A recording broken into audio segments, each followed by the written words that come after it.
आज के दौर में हम ईवीज यानी इलेक्ट्रिक व्हीकल्स की बात कर रहे हैं, पर 1960 और 70 के दशक में भारत की सड़कों पर दो प्रतिष्ठित स्कूटर ब्रांड्स लम्ब्रेटा और वेस्पा का राज था। ये सिर्फ वाहन नहीं थे, ये आम आदमी के लिए स्टाइल, सुविधा और आजादी के प्रतीक थे। लेकिन जैसे जैसे साल बीतते गए, ये दोनों दोपहिया वाहन गायब होते गए। इनकी जगह बजाज और दूसरे घरेलू ब्रांड्स आ गए। तो लम्ब्रेटा और वेस्पा का क्या हुआ? आइए इन प्रतिष्ठित स्कूटर ब्रांड के आकर्षक सफर का जायजा लेते हैं। स्वतंत्रता हासिल करने के तुरंत बाद भारत अपने औद्योगिक परिदृश्य का निर्माण कर रहा था। किफायती, विश्वसनीय परिवहन की मांग बढ़ रही थी और स्कूटर भारतीय परिवारों के लिए एकदम सही समाधान था। लम्ब्रेटा और वेस्पा ऐसे दो स्कूटर ब्रांड्स थे जो पहले से ही यूरोप में खुद को स्थापित कर चुके थे।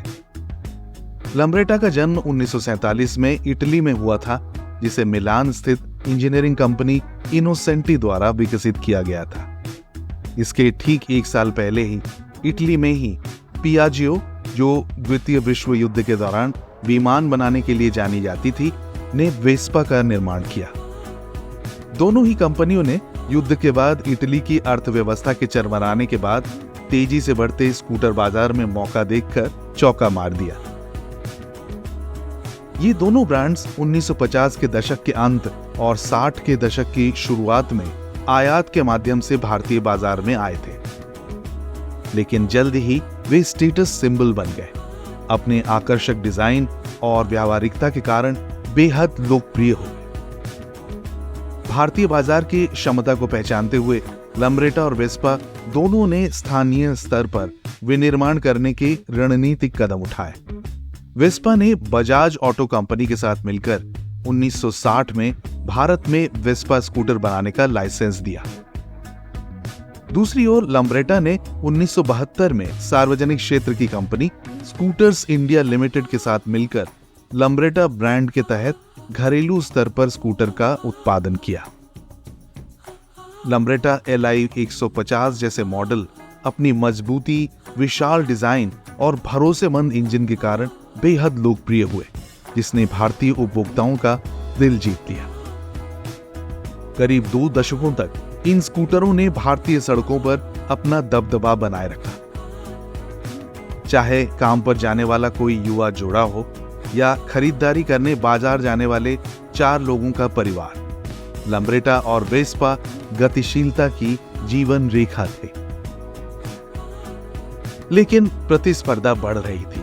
जैसे जैसे बजाज, हीरो और टीवीएस जैसे भारतीय निर्माताओं ने उत्पादन बढ़ाना शुरू किया, उन्होंने पाया कि स्थानीय रूप से निर्मित स्कूटरों के लिए खासा बड़ा बाजार है, खासतौर पर ज्यादा किफायती कीमत वाले स्कूटरों के लिए।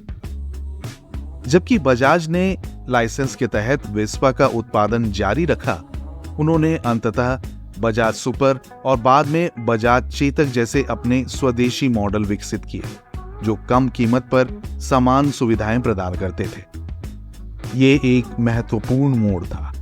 बजाज द्वारा ऐसे स्कूटर पेश किए जाने के साथ, जो न केवल सस्ते थे बल्कि व्यापक रूप से उपलब्ध भी थे, वेस्पा का आकर्षण धीरे धीरे फीका पड़ने लगा। इसके अलावा भारत के कुख्यात लाइसेंस राज ने कंपनियों के लिए उत्पादन बढ़ाना मुश्किल बना दिया था। ग्राहकों को स्कूटर खरीदने के लिए लंबी प्रतीक्षा करनी पड़ती थी, कई बार 10 साल की अवधि तक भी। हालांकि आज ये बात चौंकाने वाली लग सकती है, लेकिन इसने केवल इस धारणा को और मजबूत किया कि बजाज जैसे भारतीय निर्माता स्थानीय मांगों को बेहतर ढंग से पूरा कर सकते हैं।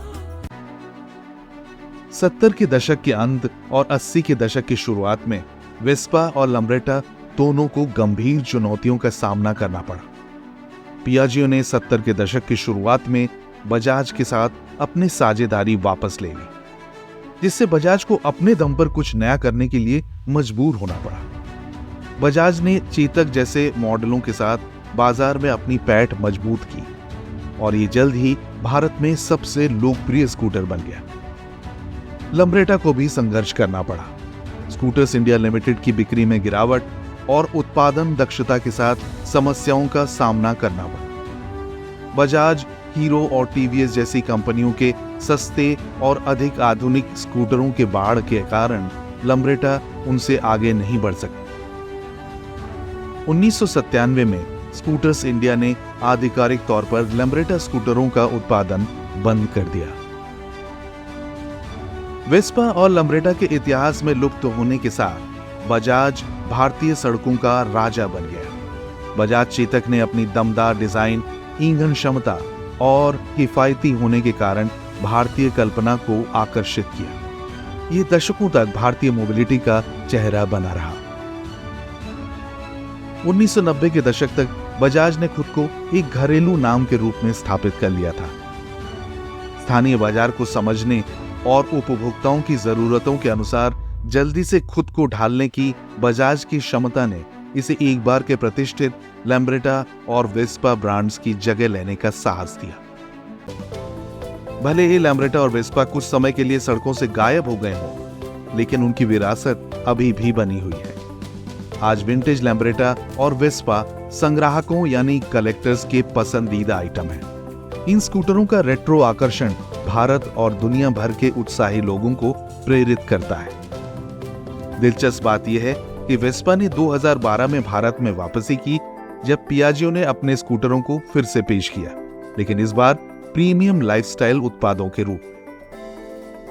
लम्ब्रेटा की भी 2020 में भारत वापसी की खबरें थी, पर यह बात आगे नहीं बढ़ी।